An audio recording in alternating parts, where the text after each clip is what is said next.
In this tutorial, I want to show you how you can adjust the display labels of your data labels in Microsoft Excel. So here we have a graph of sales by month, and we have these data labels that make the graphs look a little bit cluttered. So I just say want to have these data labels in thousands instead. Well, to do that, we actually have to adjust the axis and not the data labels themselves.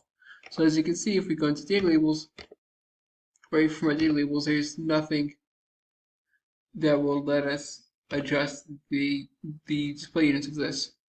But we go to the axis, right click on the y-axis, we go to format axis, and then we can go down to the right. First to the right, we see these little three bars right here. Go to there, then go scroll down, and we can adjust the display units right here to be in thousands, for example. As you can see, now the display units of the axis is in thousands. Our data labels are also in thousands. We found this very helpful. If you did, like, subscribe, comment. Thank you for watching. Have a great day.